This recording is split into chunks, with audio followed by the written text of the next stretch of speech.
Hi there. We are continuing our journey in praying through the Psalms. So we are going to read Psalm 56 today. And while I read through it and we discuss some of the topics that it brings up, I just want to invite you to be in a spirit of prayer throughout this whole time and be lifting your prayers up to the Lord. Be merciful to me, my God, for my enemies are in hot pursuit. All day long they press their attack. My adversaries pursue me all day long. In their pride, many are attacking me. So it could be that right now you do have actual physical human enemies or people that you feel at enmity with. And that would definitely be something to be praying about and lifting up to the Lord. It's also a really good reminder to us about the spiritual battles that are going on. And so often we don't see these battles and we aren't aware of them. And I think that that can really be a detriment to our prayers, because if we're not aware of the battle, it's hard to know the importance of praying for it or even how to pray for it.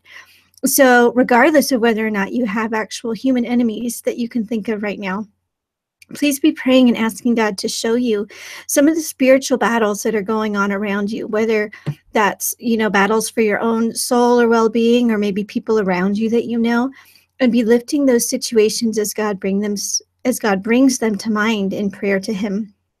It says, be merciful to me, my God, for my enemies are in hot pursuit. So, let's go back to that just idea of mercy. And so many times we kind of gloss over confession, either that or we feel so riddled by our guilt that we don't dwell on the fact that God is so merciful to us. So think of the things that God has forgiven you from, the things that he has saved you from, the times that he's provided for your physical well-being or protection also, and just be thanking him for those mercies that he shows you.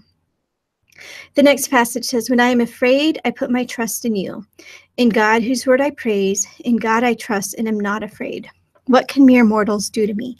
So I want you to be thinking about the things that you tend to worry about or that you are afraid of. And if nothing pops to mind right away, be asking God to bring those things to mind. What is it that you're afraid of, whether that's a person or more like an issue, like maybe you're afraid of really bad things happening to your kids or things like that. When I get really worried about all these hypothetical what ifs that could happen, what I try to take that as is God's way of reminding me to pray against those things. So, let's take kids. If I'm really worried that this one bad thing might happen to one of my children, I take that as a reminder from God to pray against that thing and also to thank him that those things haven't happened. All day long, they twist my words. All their schemes are for my ruin.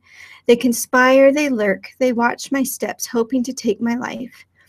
So again, the psalmist is in this predicament where he's got these actual physical human enemies. And even if you're not in that point right now, we can definitely look at this on a kind of global scale. People who despise Christians, who want to see the church destroyed, people in governments, even in other countries where Christians are thrown into jail or things like that.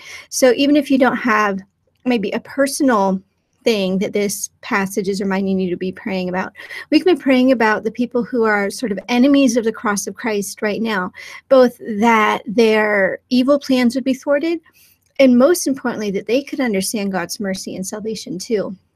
I love this part. It says, record my misery, list my tears on your scroll. Are they not in your record?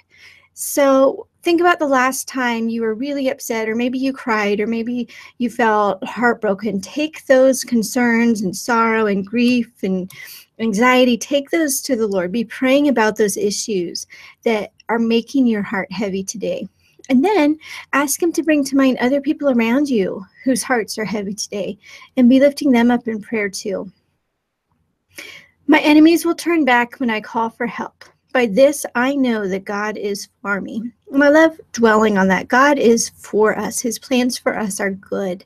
So I want you to just be thinking about that concept right now and thanking God for his plans for you that are good. In God, whose word I praise, in the Lord, whose word I praise. In God I trust and am not afraid. What can man do to me? So I love this. We are praising not just God, but we're also praising his word. In God, whose word I praise. So think about the last time that you really felt God speaking to you through the Bible, or maybe if that hasn't happened in a while, ask him to renew your love for scripture, and that each time you open up his word, he will be speaking just wonderful, encouraging truths into your life. And we will see you next time.